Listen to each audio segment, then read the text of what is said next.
السلام علیکم ورحمۃ اللہ وبرکاتہ۔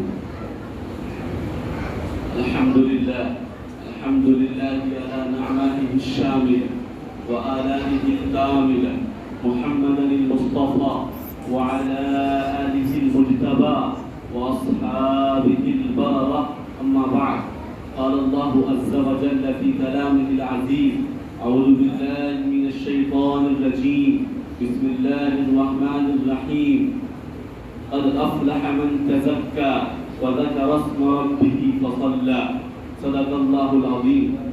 وقال النبي صلى الله عليه وسلم: من قام ليلة القدر إيمانا واحتسابا غفر له ما تقدم من ذنبه، أو كما قال عليه الصلاة والسلام۔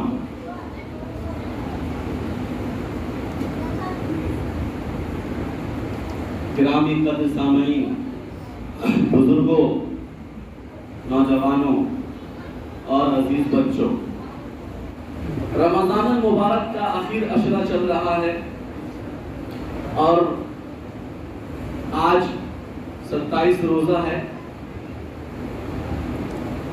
عید الفطر کی تیاری میں نوجوان، مرد، خاتون، بچی اور بچے بہت زیادہ مصروف ہیں، یعنی عیدوں کی تیاری زوروں پر ہے۔ اب عام طور پر عید کی تیاری، عید کے لیے کون سا کام کرنا ہے، کیسے کرنا ہے، کیا کرنا چاہیے، وہ خبر نہیں ہو پاتا ہے، معلوم نہیں ہو پاتی وہ چیزیں۔ یعنی اللہ کے رسول صلی اللہ علیہ وسلم اور اللہ والے کس طرح عید کیا کرتے تھے اور ہماری عید کیا ہے، یعنی ہم کیسے کرتے ہیں، اس میں کیا فرق ہے، کیسے تیاری ہونی چاہیے، کیسے کرنا چاہیے۔ عام طور پر عید الفطر کی نماز پڑھنے کے لیے گاؤں کے تمام افراد گاؤں سے الگ عیدگاہ میں جاتے ہیں اور اجتماعی طور پر جاتے ہیں۔ اجتماعی عبادت اور اجتماعی خوشی اور شادمانی کا یہ موقع ہوتا ہے جس میں گاؤں کے تمام افراد جمع ہوتے ہیں۔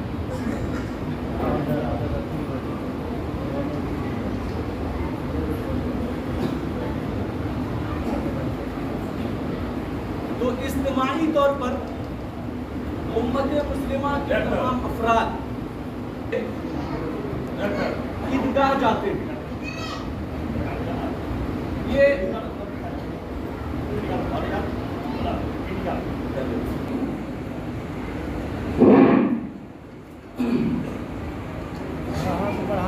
تو گاؤں کے بچے، نوجوان، مرد، بوڑھے تمام بطور شکرانہ 2 رکعت نماز پڑھنے کے لیے عیدگاہ کی طرف کوچ کرتے ہیں۔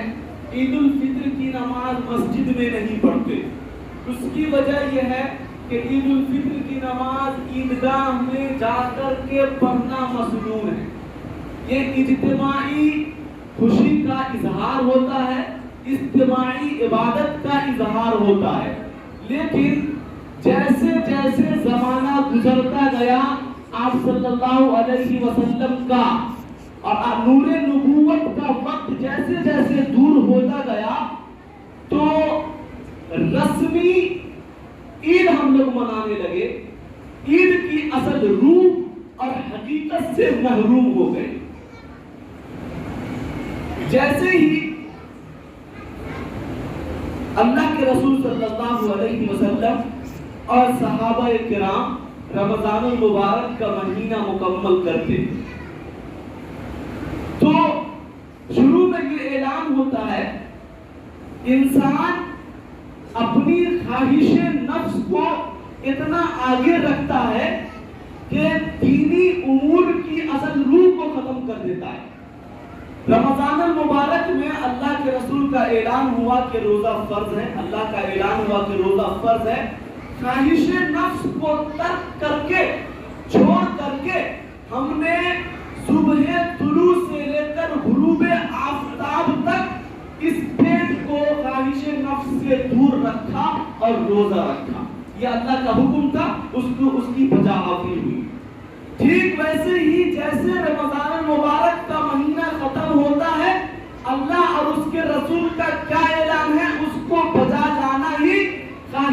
نفس کو مارنا ہے. اب اس میں کرنا کیا ہے؟ جیسے ہی رمضان المبارک کا مہینہ ختم ہوتا تو آخری شب ہوتی تو صحابہ کرام چاند دیکھنے کا اہتمام کیا کرتے تھے. 28ویں شب مکمل ہوئی، 29ویں شب کو صحابہ کرام چاند دیکھنے کا اہتمام کیا کرتے تھے. خود اللہ کے رسول بھی کیا کرتے تھے. بسا اوقات اللہ کے رسول صلی اللہ علیہ وسلم اعتکاف میں ہوتے تھے تو صحابہ کرام اللہ کے رسول کو بتاتے تھے کہ اللہ کے رسول چاند طلوع ہو چکا ہے. جب چاند طلوع ہوتا تو عام طور پر یہ معمول ابھی نوجوانوں میں خصوصاً ہے اور ہم تمام لوگوں میں ہے کہ انتظار کرتے ہیں کہ کہیں سے اعلان آ جائے، دیکھ لیتا، یا امارت شریعہ کی طرف سے اعلان آ جائے، یا آل انڈیا مسلم پرسنل اللہ کا اعلان آ جائے، جمعیت علماء کا اعلان. یہ انتظار کرتے ہیں. خود چاند کا دیکھنا بھی ثواب اور عبادت. چاند کا دیکھنا، انتظار کرنا کہ آج چاند نکلے گا، اہتمام کرنا، دیکھنے کا اہتمام کرنا بھی عبادت ہے. لیکن ہم میں سے بہت کم الا ماشاءاللہ کرتے ہیں. تو صحابہ کرام کا معمول تھا کہ چاند کے دیکھنے کا اہتمام کرتے تھے. لہذا آپ بھی اپنے گھر سے یا اپنے چھت مکان سے دیکھنے کا اہتمام کر لیجیے.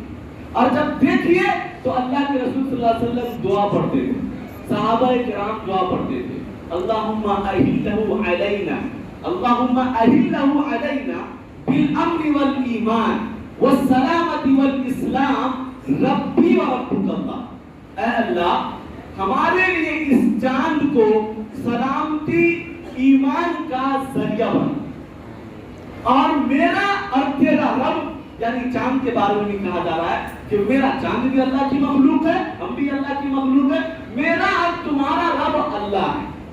تو ایک دعا یاد کر لیجئے کہ چاند دیکھنے کی دعا، چونکہ اللہ کے رسول کا معمول تھا ہر مہینے میں دیکھنے کا اہتمام کرتے تھے. صحابہ کرام بھی دیکھنے کا اہتمام کرتے تھے. جب چاند دیکھ لیے، اب اس کے بعد چاند جیسے ہی طلوع ہو جاتا ہے عید الفطر کا، تو جو لوگ معتکف ہوتے ہیں، اعتکاف میں بیٹھنے والے، ان کے لیے اعتکاف کی مدت ختم ہو جاتی ہے.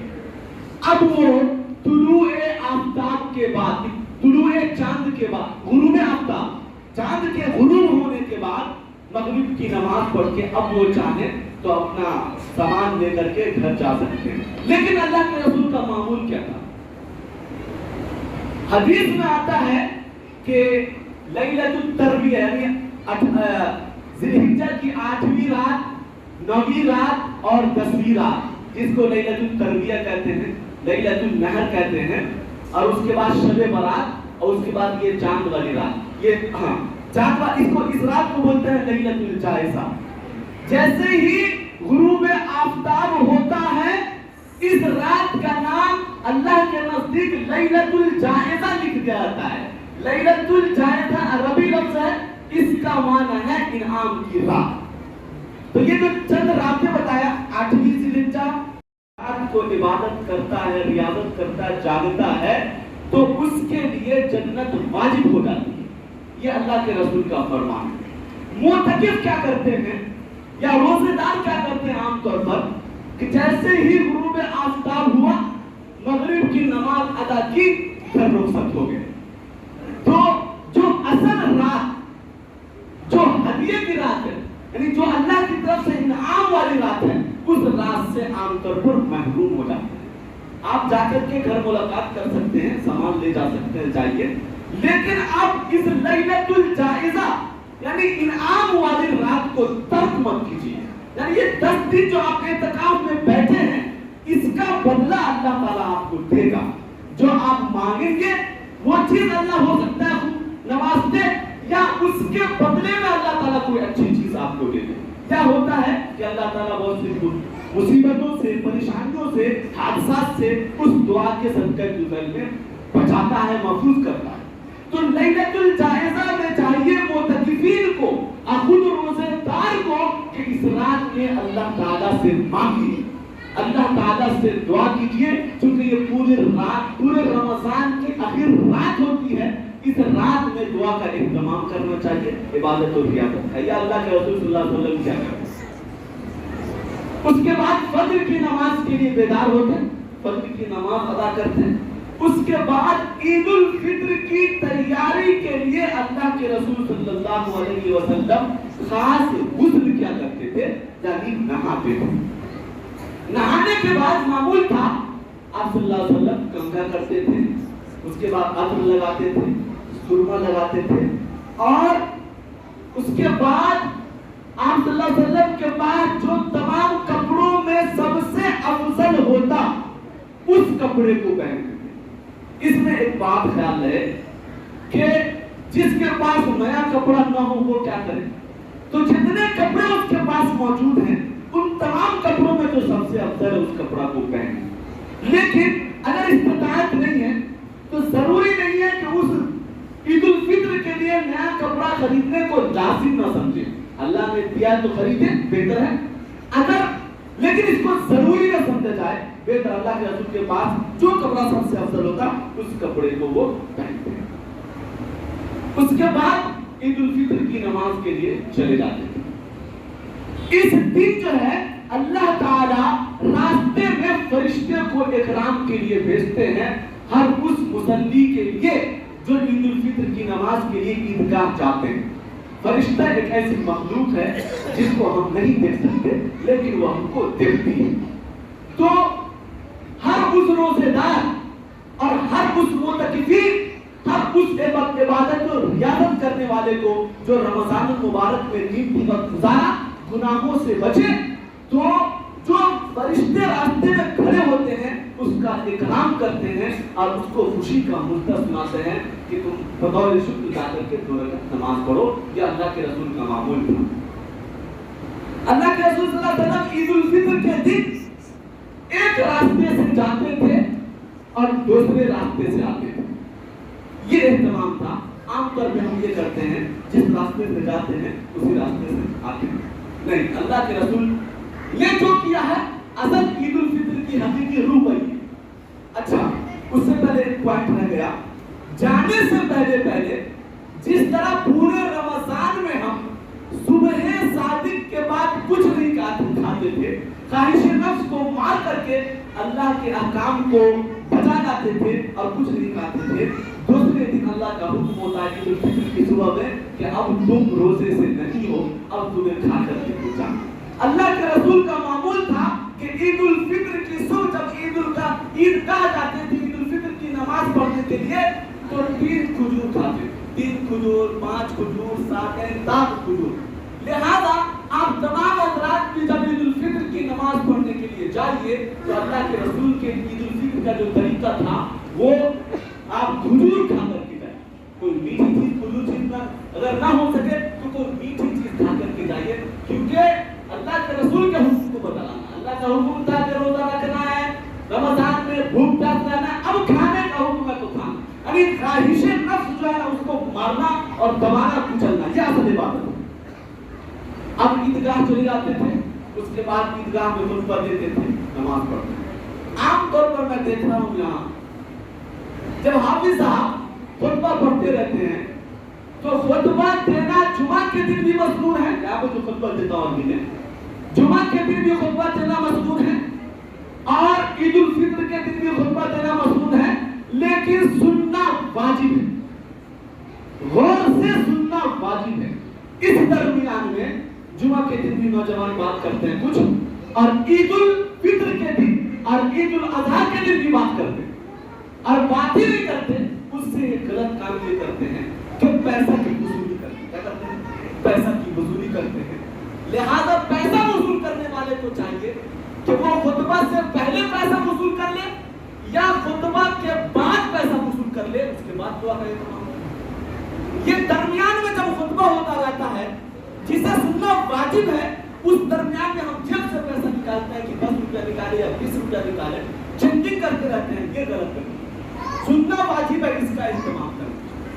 اس کے بعد 2 رکعت عید الفطر کی نماز پڑھتے اور پھر اللہ کے رسول صلی اللہ علیہ وسلم اور صحابہ کرام مبارکبادی پیش کرتے. مبارکبادی دینے کا یہ طریقہ تھا اللہ کے رسول صلی اللہ علیہ وسلم کا. ایک تو اس دن خاص ضروری نہ سمجھیے آپ،